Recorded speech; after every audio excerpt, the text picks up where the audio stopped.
Buenas noches, te pregunto un seudónimo con el que vamos a mantener esta conversación, estos primeros minutos de conversación. ¿Cuál es el que has elegido? Max. Max. Este Max nació en Francia, nieto de exiliados. Sí. ¿Qué faro tiene Francia que signifique algo para ti? La verdad es que es buena la pregunta porque me siento muy desarraigado en ese sentido. O sea, no hay algo que realmente me tire hacia allá. Vinimos aquí cuando yo era muy pequeño y realmente pasé varias vacaciones allí de pequeño y tal, porque seguía teniendo familia, pero luego, bueno, cuando esa familia se ha ido, entre los que han ido muriendo y han ido desapareciendo, pues uno se va distanciando con la vida y al final, pues no me queda una toma de tierra allí. Vienes muy, muy pequeño a Madrid, pero enseguida vas a Vigo.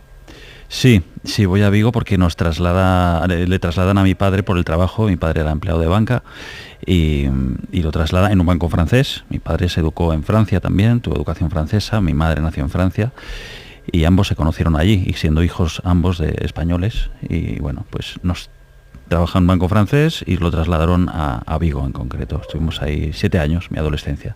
Te preguntaba por el faro de Francia, porque este programa se llama El Faro. Siempre pregunto a los invitados, a los gatopardos que vienen, por su vinculación con el mar. ¿Te sientes gallego? Sí, bastante, sí. ¿Y cuál es tu vinculación con el mar? Mi vinculación con el mar es de fascinación y de respeto. Y es algo a lo que he hecho mucho de menos. Yo me vine a vivir a Madrid con 19 años y todavía lo sigo echando de menos. Han pasado ya casi 30 años y sigo echando de menos el mar. Y siempre que vuelvo a Galicia, el olor, la brisa me recibe y me sacude pues eso, lo que llamamos la morriña, ¿no? Y siempre está ahí, siempre está presente el mar. Para mí el mar es todo, es salud, es libertad, es todo.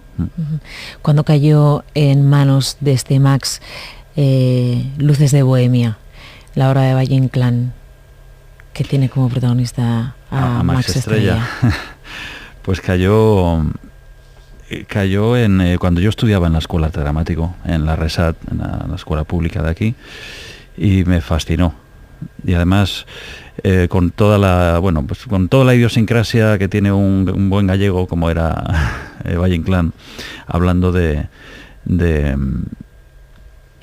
las aventuras de aquella noche, de aquel itinerario que hace Max Estrella por las calles de Madrid, a través de esas calles, el Callejón del Gato, los espejos cóncavos, convexos, esa noche lleno de deformidades y que llega un momento que no sabes distinguir la realidad del esperpento, o si realmente la realidad es esperpento o qué son los sueños, o qué es.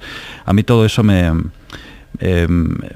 gusta, me atrae mucho, porque creo que la vida tiene mucho de eso, ¿no? Hay un punto de deformidad, de reflejo en un espejo cóncavo, convexo, que nos devuelve siempre la realidad, ¿no? El día a día. ¿En qué momento decides hacer teatro o dedicarte a la interpretación? ¿Lo tienes claro? Realmente esto empezó como una terapia. Yo en el colegio en Vigo, yo vivía en Vigo por aquel entonces, y yo, tenía ciertos problemas de comunicación y un buen amigo me dijo, oye, te vendría bien hacer teatro, y empezó así. Yo recuerdo la primera vez que me senté, el primer día que fui a un aula de teatro, yo tenía pues 14 años, y me senté delante de un grupo de gente. Había que hacer una ronda de presentación y te presentabas, decías tu nombre y te presentabas, una especie como de terapia en grupo casi. Y recuerdo una sensación de vértigo, de mucho vértigo. Y luego cuando me tocó realmente leer algo o hacerme pasar por por otra persona, había esa misma sensación de vértigo, pero al mismo tiempo de atracción también, ¿no? De placer, de decir, esto me gusta.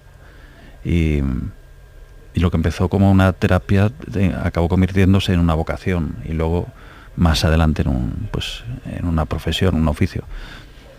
¿Hay algún profesor o profesora que haya marcado aquella etapa con quien no hayas vuelto a tener relación, pero pienses en él o en ella como alguien que marcará tu trayectoria en ese momento entre los 14, 15 y 16?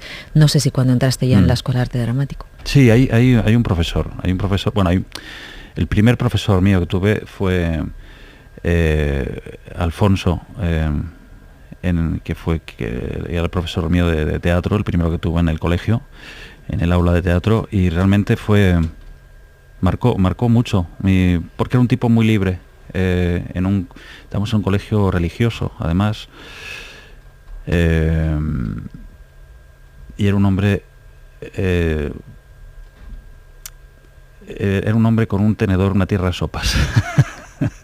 Era muy difícil en una ciudad de provincias, en aquella época, tener determinadas aficiones, determinadas tendencias, determinados gustos, muy complicado. Y era un hombre luchando contra una circunstancia. Y a mí me marcó mucho su forma de ser, su lucha y su determinación. Y me ayudó muchísimo, me ayudó muchísimo a salir de ese cascarón en el que yo me encontraba. Yo creo que Alfonso fue determinante. Y sí lo he vuelto a ver, Ha ido a verme a funciones que yo he hecho en Vigo y que, bueno, siempre que coincide una gira por Galicia le llamo, o siempre que ve algo mío, cuando me vio recientemente en una serie me llamó, oye, te he visto, me ha encantado y tal. Y es reconfortante saber que sigue ahí, ¿no? ¿Cuánto se parece Fariña a lo que pasó en Galicia en los años 80? Pues se parece mucho y doy fe de que eso, por lo menos una parte, al menos yo una parte sí lo conocí. Yo vivía en una pequeña ciudad de provincias, como Vigo, pero también tengo mucho vínculo con la parte rural. Mi familia, por parte de padres, son de una aldea de Lugo, y bueno, Lugo es interior, pero digamos que en los pueblos más costeros, yo no hablo del narcotráfico, pero el contrabando sí era algo habitual, era algo que estaba muy normalizado. Pero no por nada, sino porque era un medio de vida y realmente en aquella época, en Vigo, por ejemplo, en los 80 era una ciudad pues muy convulsa, una época de mucho paro, la reconversión industrial, astilleros, en fin, mucha revuelta callejera y también al mismo tiempo mucha efervescencia cultural y musical. Recuerdo, Golpes Bajos, Siniestro Total, había Los Resentidos, y me tocó mi adolescencia allí, tuve la suerte, buena y a lo mejor no tan buena por otro lado, por todo el tema social, de vivir allí en aquella época. El balance fue muy positivo, pero sí recuerdo mi padre mandarme a por tabaco al kiosco o al estanco y el dependiente decirme normal o de batea. Y era una cosa normal, y todo el mundo pedía de batea, obviamente, porque era el tabaco que molaba, era el tabaco americano, que no tenía el sello de tabacalera y bueno, pues era más barato también, por supuesto. Muchos fareros y fareras habrán reconocido en este Max a Tristán Ulloa, con quien estamos charlando esta noche en el Faro. Ha salido la serie Fariña, que ha marcado, es otro de esos puntos de inflexión, ¿no?, en la vida de un actor. Dicen que he leído en alguna entrevista, has contado que cuando cayó el guión en tus manos dijiste, ojalá nos dejen hacerla. Y cuando la hicisteis, ojalá os dejen estrenarla. Sí. Y ahora es una de las series, referencia de la ficción española. ¿Cuánto crees que le debe Galicia a esa serie y cuánto crees que le debemos los que no somos gallegos a la serie? ¿Haber aprendido ese capítulo de la historia recientísima de este país? Yo creo que la serie le debe mucho a Galicia, más que Galicia a la serie. Pero sí es verdad que si de alguna manera ha servido para colocar a Galicia, no a colocarlo, sino a reubicarlo o darlo a conocer al resto del país, sí es verdad. Yo estoy convencido de que Galicia es o ha sido y creo que sigue siendo de alguna manera una gran desconocida para el resto del país. Y me alegra y me produce mucho orgullo el haber contribuido a que se conozca un poco más Galicia. No solo por el tema del contrabando, obviamente, sino bueno, pues por presentar una idiosincrasia de un país, de un lugar, de un paisaje, y esa idiosincrasia es muy peculiar y creo que no es conocida en el resto del país. Y hasta hace bien poco el gallego, incluso el acento gallego, era motivo siempre de burla o de sátira y de repente dignificar el habla, aunque sea un castrapo con un acento, dignificar el acento gallego, ha sido un propósito muy firme con Fariña, que hemos sacado adelante gracias a una lingüista formidable que era Rosa Moledo y a la determinación tanto del productor Ramón Campos como del director Carlos Sedes y Jorge Torregrosa. Era importante, era muy, muy importante que el idioma estuviese ahí. Era una apuesta muy fuerte, porque sí es verdad que siempre ha habido mucha reticencia y mucho complejo con estas cosas del acento. Siempre hay que neutralizar los acentos. ¿Por qué hay que Yo recuerdo cuando se estrenó la primera temporada de La Peste, la gente hablaba de, es que es andaluz, no se entiende. Yo lo entendía perfectamente. Yo no sé, realmente no tuve problema con eso. Y lo bonito del país en el que vivimos es eso, ¿no? Es que no todos hablamos igual. Incluso dentro de Galicia hay distintas formas de hablar Galicia. En cada rincón se habla un gallego diferente. Y eso es fantástico. Y no sé, creo que si hemos ayudado a que los complejos caigan, o que una buena parte de los complejos caigan, bienvenidos. Hemos hablado de este personaje, el sargento Castro, que yo decía que era un punto de inflexión en el sentido en el que al ver tu interpretación uno se olvida de todo lo que has hecho antes y apareces como un personaje único, pero hay otro anterior que es cuando hiciste Lucía y el sexo. También eso pudo ser un antes y un después, ¿no? En tu carrera es como que de repente Tristán Ulloa aparece en todas partes. ¿Qué supuso aquella película y qué supuso Medem para ti? Hombre, Medem fue un regalo. En aquel momento conocer a Julio fue todo un descubrimiento y fue entrar en su mundo, en su particular universo y al mismo tiempo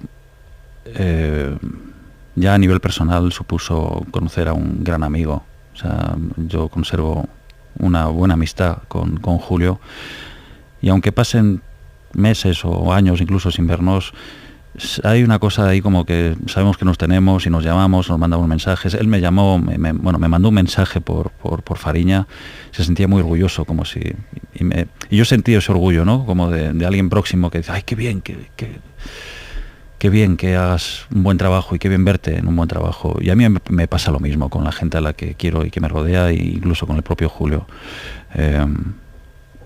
Yo le debo mucho a Julio, obviamente, y le estaré eternamente agradecido.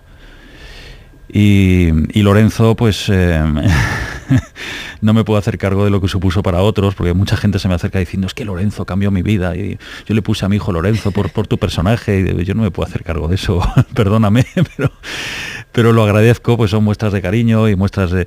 Yo en aquel momento era un actor, yo creo que siempre he sido un actor en construcción, en obras, y en aquel momento pues estaba todavía como muy blandito y muy por hacer, pero encontrarme con un personaje de esa dimensión tan grande y con ese pedazo de director delante, al principio pues yo tenía mis reparos y tenía mis inseguridades, mis miedos, y bueno, pues parece que la cosa quedó, creo que bien, y creo que es un trabajo del que me siento muy, muy orgulloso siempre. Un actor que está siempre en obras, ahora das vida a Víctor, uno de los personajes de la obra El Precio, de Arthur Miller, que siempre indaga en la intimidad del ser humano.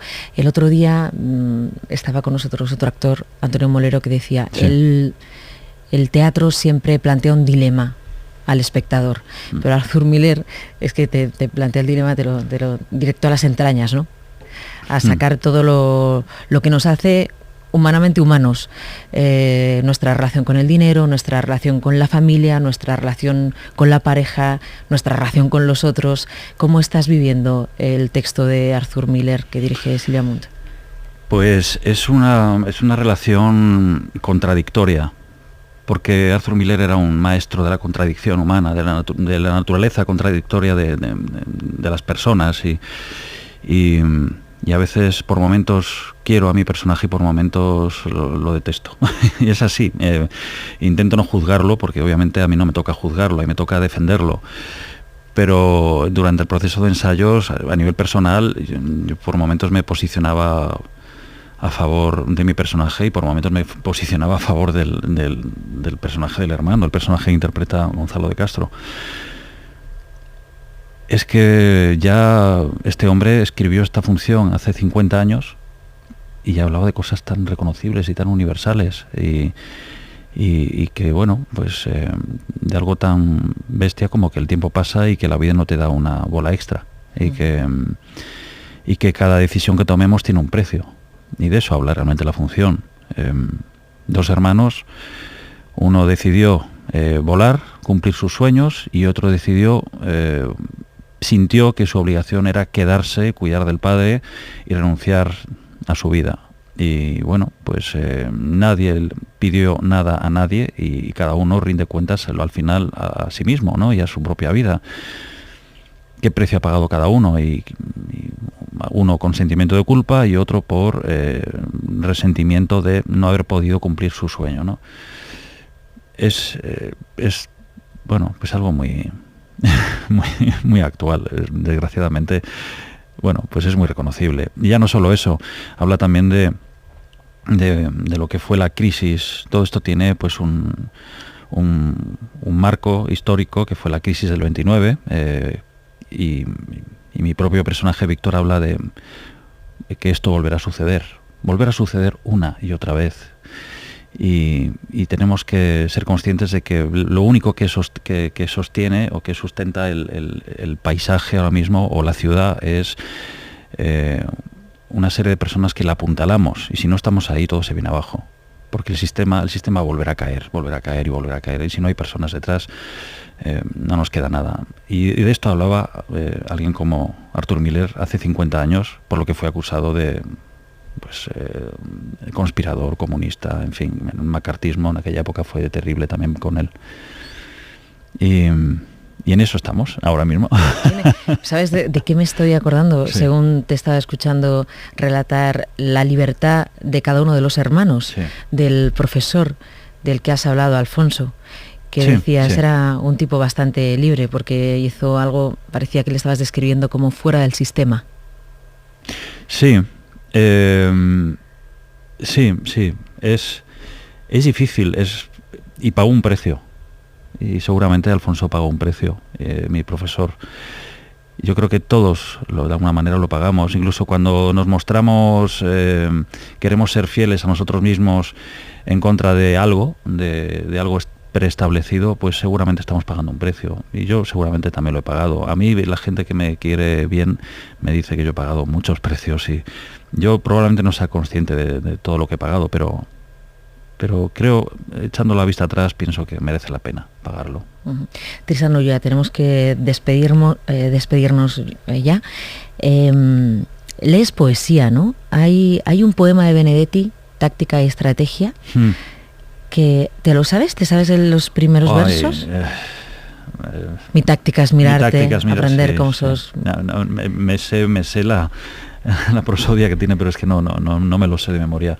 Soy muy malo memorizando textos. Me parece mentira, pero es así, es verdad.